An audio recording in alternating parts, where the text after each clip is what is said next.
তাহলে চলো আমরা চ্যাপ্টার নাম্বার 6 ফিজিওগ্রাফিতে শুরু করছি। গত ডেটে আমরা সি নাম্বার প্যারাটা অবধি করেছিলাম, এখন আমরা ডি নাম্বার প্যারাটা করব।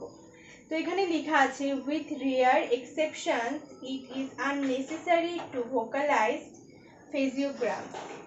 The word he standing alone or at the beginning of a phrase is written he।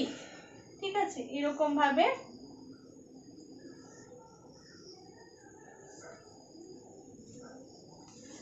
আমি বোঝাচ্ছি। But in the middle of a phrase the word is represented by the logogram. ঠিক আছে, এই D number প্যারাটাতে কি বলেছে তোমরা লিখে রাখো যে যার ভাষায়, আমি যেরকম ভাবে বলছি, কারণ এইগুলোর মধ্যে বইয়ের মধ্যে ঘুরিয়ে পেঁচিয়ে দেওয়া আছে, আমি তোমাদের সিম্পল ওয়েতে বুঝিয়ে দিচ্ছি। বলেছে হি, ঠিক আছে, হি, এইচ ই, হি, এই ওয়ার্ডটা যদি সেন্টেন্স শুরুর প্রথমে থাকে, এখন একটা ইম্পর্টেন্ট চ্যাপ্টার করাচ্ছি, এটা কিন্তু মোস্ট ইম্পর্টেন্ট। কে বেরিয়ে যাচ্ছ? ঠিক আছে, দেখো হি, এখন যে ডি নাম্বারটা আমরা করছি এটা হির উপরে করছি। ঠিক আছে, দেখো সঙ্গে থাকো, হির উপরে করছি। ঠিক আছে, তো হি ওয়ার্ডটা যদি, আমি একদম ইজি ওয়েতে বোঝাচ্ছি, লিখে রাখো, এই হি ওয়ার্ডটা যদি কোনো সেন্টেন্স শুরু হওয়ার ফার্স্টে থাকে, তখন আমরা এই হিটা লিখব, মানে স্ট্রোকে লিখব হি।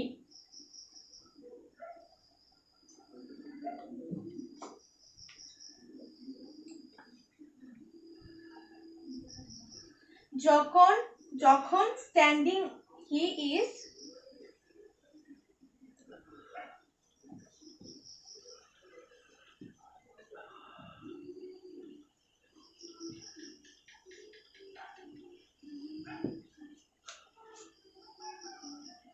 কি লিখেছি, হি। কোন সময় এই হিটা ইউজ হবে? যখন হিটা একা থাকবে, যখন হি এর সাথে কোনো কিছু আগে পরে থাকবে না। এখানে দেখো হি এর আগেও কিছু নেই, পরেও কিছু নেই। ঠিক আছে, এই ক্ষেত্রে হিটা আমরা কি লিখবো? ফুল স্ট্রোকে লিখবো। ধরো একটা সেন্টেন্স আছে, হি মে, ঠিক আছে, হিটা আমার দেখতে হবে স্ট্যান্ডিং অ্যালোন বা ইনিশিয়াল। ঠিক আছে, এটা বইয়ে দেয়নি।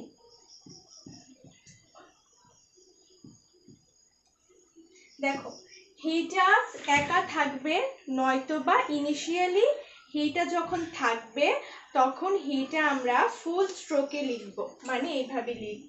দেখো এখানে হিটা কি করেছে, ইনিশিয়ালি দেওয়া আছে, তাই আমি হি মে দেওয়ার সময় হি মে এইভাবে লিখব। ঠিক আছে, বোঝা গেছে? যখন হিটা ইনিশিয়ালি থাকবে, যখন হিটা ইনিশিয়ালি থাকবে, সেই হিটাকে আমরা ফুল স্ট্রোকে লিখব। লিখে রাখো, হিটা যখন ইনিশিয়ালি থাকবে, সেই হিটা আমরা ইনিশিয়ালি যখন হিটা থাকবে, সেই হিটাকে আমরা ফুল স্ট্রোকে লিখব। এখন ধরো এখানে কি বলেছে, but in the middle of a phrase the word is represented by the logogram। ঠিক আছে, এই চ্যাপ্টারটার মধ্যে বলেছে হিটাকে আমরা আরেকভাবে লিখতে পারি। কিভাবে লিখতে পারি? এই লগোগ্রামটা ইউজ করে আমরা হিটা কিন্তু লিখতে পারি। এই লগোগ্রাম, এই লগোগ্রামটা তোমরা আগে ড্রামালোগাসে পেয়েছো। হিটা কিভাবে লিখেছি? এই লগোগ্রামটা দিয়ে। ঠিক আছে, তো হি আমরা এখন কত ভাবে পেলাম? দুই ভাবে। একটা এইভাবে হি লেখা যায়, আরেকটা লেখা যায় টিক দিয়ে, স্ট্রেট একটা ছোট টিক দিয়ে আমরা হি লিখতে পারি। ঠিক আছে, তো এই যে হিটা, এই টিক হিটা আমরা কখন ইউজ করব? যখন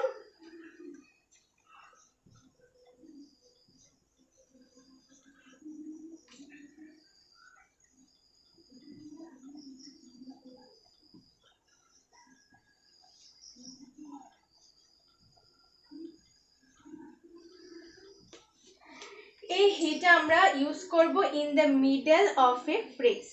ঠিক আছে, কোনো ফ্রেজ বা কোনো সেন্টেন্সের মাঝখানে যদি হি থাকে সেই হিটাকে আমরা টিক দিয়ে লিখব। লিখে রাখো, হিটা যদি মাঝখানে থাকে, কোনো সেন্টেন্স বা ফ্রেজের মাঝখানে যদি হি থাকে সেই হিটাকে আমরা টিক দিয়ে লিখব, মানে এই লঘুগ্রামটা দিয়ে লিখব। ধরো এক্সাম্পল দিচ্ছি আমি, ইফ হি মে, ঠিক আছে, ইফ হি মে। এখন কি আছে, হিটা আমরা কোথায় পেলাম, হিটা কোথায় পেয়েছি আমরা, মিডলে। তো আমি কি বলেছি, in the middle of a phrase, যখন কখন এই ঠিক হিটা ইউজ হবে, যখন মিডলে হিটা থাকবে। তো এখানে মিডলে হিটা আছে, তো আমি ইফ কিভাবে গ্রামার লোগাস পেয়েছি, ইফ এভাবে ইফ পেয়েছি। হি কিভাবে পেয়েছি, একটা স্ট্রেট ছোট্ট টান। আর মে কিভাবে পেয়েছি, মে। ঠিক আছে, ইফ আমরা কিভাবে পেয়েছি, ইফ হি মে। ঠিক আছে, আবার বলে দিচ্ছি, ইনিশিয়ালি যদি কোনো ফ্রেজের শুরুতে যদি হি থাকে সেই হিটা আমরা ফুল স্ট্রোকে এইভাবে লিখব, হি দিয়ে হে দিয়ে কি লিখবো, উই ভাওয়েল দেব, মানে হিটা ফুল স্ট্রোকে লিখব। কিন্তু যখন হিটা মিডলে দেওয়া থাকবে সেই হিটাকে আমরা লঘুগ্রামটা ইউজ করে টিক দিয়ে লিখব। ঠিক আছে, দেখো আরেকটা এক্সাম্পল দিচ্ছি, হি শুড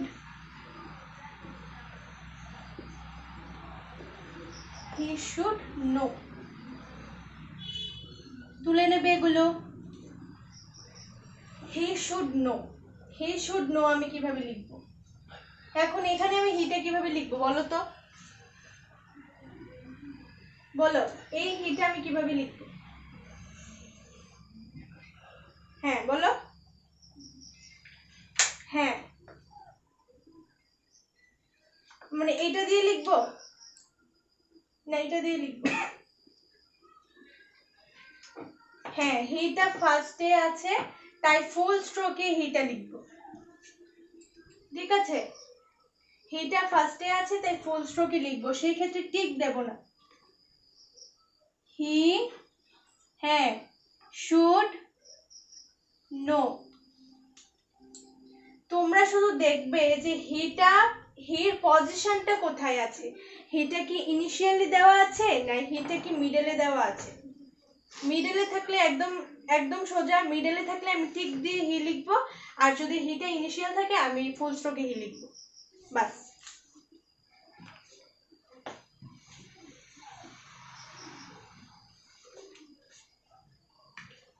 এই দেখো হি শুড নোটা কিভাবে লিখেছি, হি দিয়েছি, শুড দিয়েছি, নোটাকে শুধু এন দিয়ে আমরা লিখবো, কেননা এটার চ্যাপ্টারটাই হলো ফেজিওগ্রাফি বা ফেজিওগ্রাম। এটাতে আমরা গ্রামার লোগাস বা কিছু ইউজ করে লিখবো না। ঠিক আছে, এটার মধ্যে লিখবো আমরা যত শর্টকাট লেখা যায় ওইটা মানে চেষ্টা করব। তো এই জায়গাটা তুলে নেবে, এগুলো তুলে নেবে, he should know, he should know. তারপর আরেকটা আছে দেখো,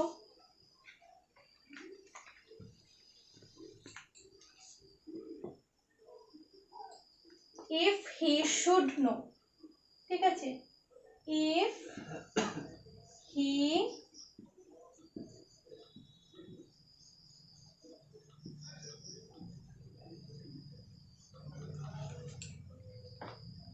এখন আমরা জানি ইফ কিভাবে লিখে, জানি হিও জানি, শুডও জানি, নোও জানি, নো আমরা এন দিয়ে লিখি।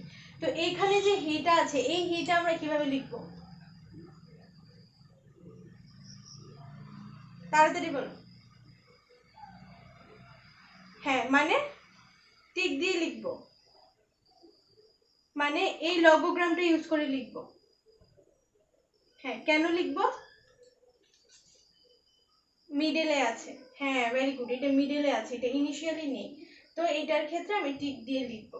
তো ইফ হি শুড নো কিভাবে লিখবো, ইফ দেখো ইফ লিখলাম, হি দিলাম স্ট্রেট টার্ন, শুড আমরা কিভাবে পেয়েছি এইভাবে শুড, এবার নো।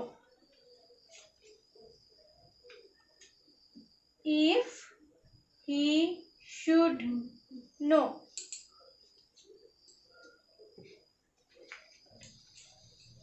বিজন বুঝতে পেরেছো?